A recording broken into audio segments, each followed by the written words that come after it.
Presented by career heights SSP कोठी के सामने गया।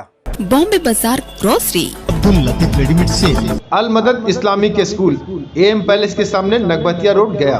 Alkani manufacturing and trading company Gowal Bigha Gaya. Gyan Bhumi वाला school, Badapur Badra Gaya. Rochester dresses family shop Bajaja road Gaya. Senior Delhi school Gol Bagicha के नजदीक Murarpur Gaya ji. Lucky TVS showroom Sitakund bypass Gaya जी।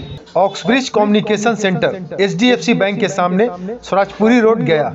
माइंडफुल माइंड सेंटर VC आवास ज्ञान भारती वर्ल्ड स्कूल के नजदीक गया जी। मानव भारती नेशनल स्कूल केंदुई गया जी। सेंटर फॉर साइट आंखों का हॉस्पिटल एपी कॉलोनी गया जी। मान शिशु हॉस्पिटल डीएम कोठी के नजदीक मोहन नगर गया जी। अरविंद स्टोर पोस्ट ऑफिस के सामने जीबी रोड गया जी। डायमंड हॉस्पिटल एसपी कोठी के सामने गोवल बीघा गया जी। गया जिले से इस वक्त की सबसे बड़ी खबर सामने आ रही है, जहां मगध मेडिकल थाना क्षेत्र के पथरौरा हाईवे के पास एक जमीन कारोबारी का शव मिलने से इलाके में सनसनी फैल गई। मृतक की पहचान कोतवाली थाना क्षेत्र के पंचायती अखाड़ा के रहने वाले मोहम्मद इश्तियाक के रूप में की गई है। घटना की सूचना मिलते ही मगध मेडिकल थाना पुलिस मौके पर पहुंची और डेड बॉडी को कब्जे में लेकर जांच शुरू कर दी है। प्रारंभिक जानकारी के मुताबिक मोहम्मद इश्तियाक जमीन कारोबार से जुड़े थे। पुलिस सूत्रों के मुताबिक पैसों के लेन देन को लेकर विवाद की आशंका जताई जा रही है। हालांकि देर शाम पोस्टमार्टम के बाद पंचायती अखाड़ा सड़क को जाम कर दिया गया। जाम कर रहे लोगों ने बताया कि SIT गठन किया जाए, इसमें जो दोषी है उसे कड़ी से कड़ी सजा दी जाए। इन्हीं मांगों को लेकर कई घंटों तक सड़क जाम रहा। हालांकि सूचना मिलते ही गया सदर SDO और DSP1 मौके वारदात पर पहुंचे और लोगों को समझा बुझाकर मामले को शांत कराया है। वहीं आश्वासन दिया गया है कि जो भी इसमें दोषी हैं उसे कड़ी से कड़ी सजा दी जाएगी।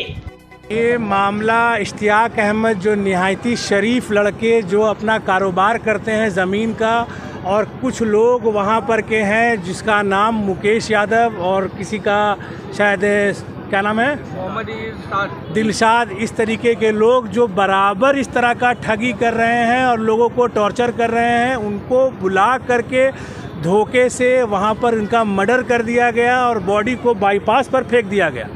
हम लोग कल रात से मेडिकल और थाना चाकन थाना यही दौड़ रहे हैं। हम लोग पोस्टमार्टम 3 बजे पोस्टमार्टम होके मिला है, 2 बजे 4 बजे तक हम लोगों ने मेडिकल में FIR लिखाया है। कोई बड़े अफसर वहाँ पर आकर के किसी ने एक तो संतावना भी नहीं दिया फैमिली को।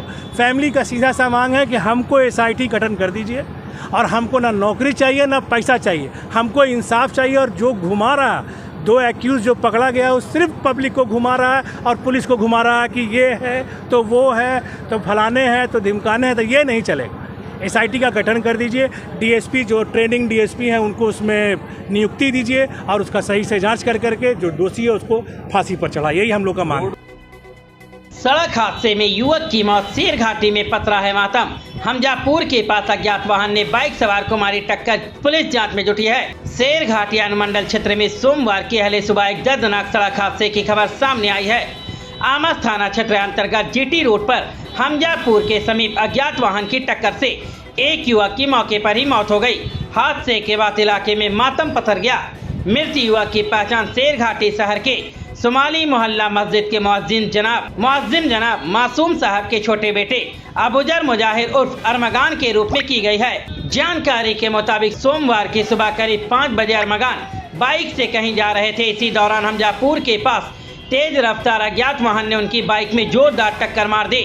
टक्कर इतनी भीषण थी कि युवक सड़क पर दूर जा गिरा और घटना स्थल पर ही उसकी मौत हो गई। हादसे के बाद वाहन चालक मौके से फरार हो गया। शेर घाटी ओवरब्रिज के पास टोटो और बाइक की जोरदार टक्कर, 2 युवक गंभीर रूप से घायल। शेर घाटी थाना क्षेत्र में सोमवार की शाम एक दर्दनाक सड़क हादसे में 2 युवक गंभीर रूप से घायल हो गए। घटना शेर घाटी ओवरब्रिज के समीप हुई है, जहां तेज रफ्तार टोटो और मोटरसाइकिल के बीच आमने सामने की जोरदार टक्कर हो गई। हादसे में घायल युवकों की पहचान मोहम्मद रिजवान और मोहम्मद कैला ग्राम कमाल शहीद के रूप में की गई है। स्थानीय लोगों के मुताबिक दोनों युवक मोटरसाइकिल से शेर घाटी बाजार की तरफ जा रहे थे, तभी ओवरब्रिज के पास अचानक सामने से आ रहे टोटो से उनकी बाइक टकरा गई। दुर्घटना के बाद मौके पर लोगों की भारी भीड़ जुट गई। बहरहाल दोनों घायलों को स्थानीय अस्पताल पहुंचाया गया है, जहां उनका इलाज चल रहा। शेर घाटी से राहुल कुमार की रिपोर्ट।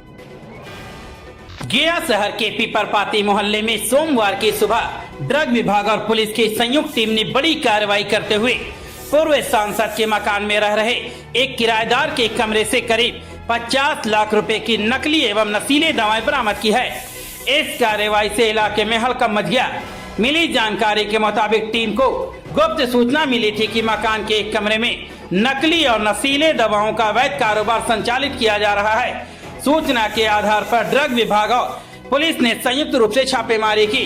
छापेमारी के दौरान भारी मात्रा में संदिग्ध दवाएं बरामद की गई है। कार्रवाई के दौरान नकली दवा कारोबार से जुड़े विकास कुमार समेत एक महिला को हिरासत में लिया गया है। दोनों से पूछताछ की जा रही है। अधिकारियों का कहना है कि बरामद दवाओं की जांच कराई जा रही है ताकि ये स्पष्ट हो सके कि दवाएं नकली है या प्रतिबंधित श्रेणी की। अभी जांच जारी है और फाइनल होने के बाद कुछ लोगों का नाम आया है, इसलिए अभी पूरी बात हम बता नहीं सकते हैं। बरामद किया हुआ तरीका? बरामद दवा हुई है, ठीक ना। ये नशा से संबंधित दवा है जो बाहर से ये लाता था, ठीक ना, और ला के यहाँ स्टोर करके। कब से चल रहा था सर यहाँ? बोल तो रहा है कि बहुत अभी हाल फिलहाल से चालू किए थे। कहाँ लाते थे सर? जैसा कहना है, अभी पकड़ाया जो अभियुक्त है वो बता रहा है कि देवघर से लाते हैं। हत्या के कांड में संलिप्त एक अभियुक्त को किया गया है गिरफ्तार, जिसकी पहचान वैशाली जिले के भगवानपुर थाना क्षेत्र के करहरी के रहने वाले संटू सिंह के रूप में हुई है। हत्या कांड में संलिप्त एक अभियुक्त को किया गया है गिरफ्तार, जिसकी पहचान खिजरसराय थाना क्षेत्र के बनारसी बिघा के रहने वाले राजेंद्र यादव के रूप में हुई है। दहेज हत्या के कांड में संलिप्त मुफस्सिल थाना क्षेत्र के सरैया माली टोला का रहने वाला राजेश मालाकार को किया गया है गिरफ्तार। हत्या कांड में संलिप्त 2 अभियुक्तों को किया गया है गिरफ्तार, जिनके पहचान कोंस थाना क्षेत्र के माना बिघा के रहने वाले गौरव कुमार और दीपक कुमार उर्फ रवि को किया गया है गिरफ्तार।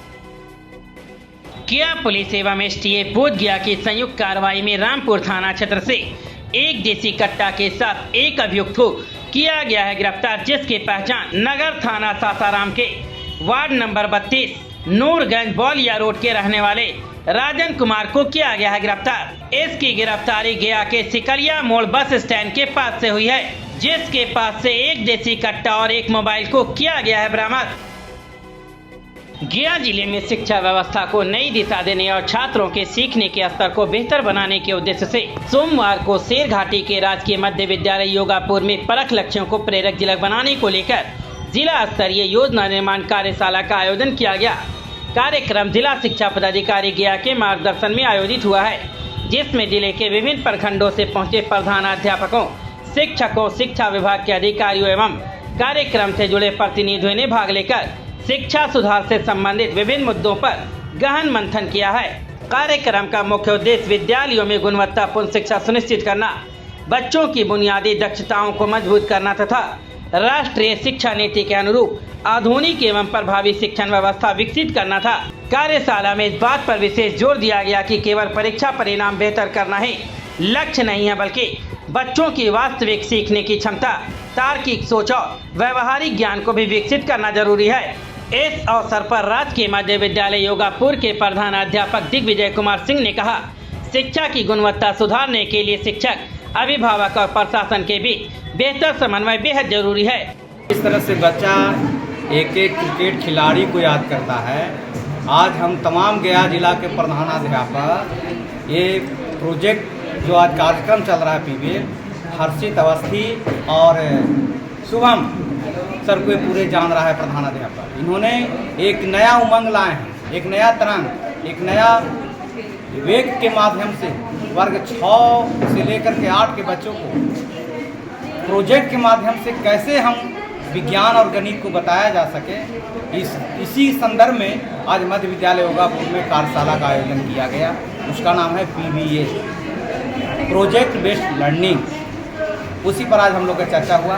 उद्देश्य यह है कि जो बच्चे को शैक्षणिक गुणवत्ता का विकास हो सके, बच्चा समझ सके, अपने आसपास के गांव से, अपने स्कूल से, अपने कम्युनिटी से जुड़ सके, और बच्चा जब प्रैक्टिकल करके चीज़ों को सीखता है तो वो ज़्यादा चीज़ अच्छे तरीके से समझ में आता है। इसलिए मेन उद्देश्य वही है कि बच्चे के अंदर से डर खत्म हो सके। कक्षा 6 से 8 तक में पढ़ने वाले बच्चे चीज़ों को रखने के बजाय करके सीखें, क्योंकि कहीं न कहीं न्यू एजुकेशन पॉलिसी के अंतर्गत यही अवगत कराया जाता है कि 21वीं सदी का कौशल विषय, अब 21वीं सदी कौशल में बात करते हैं तो बच्चे अपने बातों को रख सकें।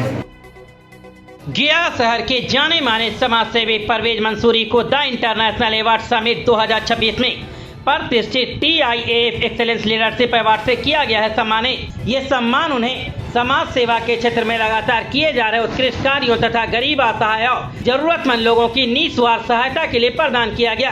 परवेज मंसूरी लंबे समय से सामाजिक सरोकारों से जुड़े हुए हैं और लगातार जरूरतमंद लोगों की मदद करते आ रहे हैं। शिक्षा, स्वास्थ्य, राहत कार्य एवं सामाजिक सहयोग के माध्यम से उन्होंने समाज में एक अपनी अलग पहचान बनाई है।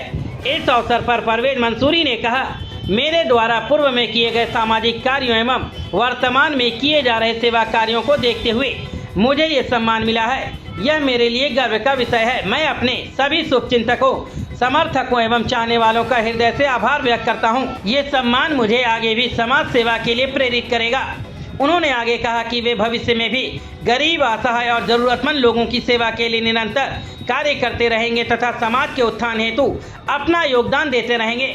इस सम्मान समारोह में TIAF के फाउंडर KK शर्मा, दिल्ली के पूर्व mayor Mukesh Suryan, Mrs Asia Universe Jennifer Perera सहित देश विदेश के कई समाजसेवी और गणमान्य लोग मौजूद रहे। हर साल की भांति इस साल भी इंडियन सेंट्रल स्कूल के प्रांगण में आज दिनांक 25 मई 2026 को समर कैंप का आयोजन बड़े ही सुंदर तरीके से दीप प्रज्वलित कर शुभारंभ किया गया। इस आयोजन में बच्चों के अभिभावक भी बड़ी संख्या में उपस्थित हुए।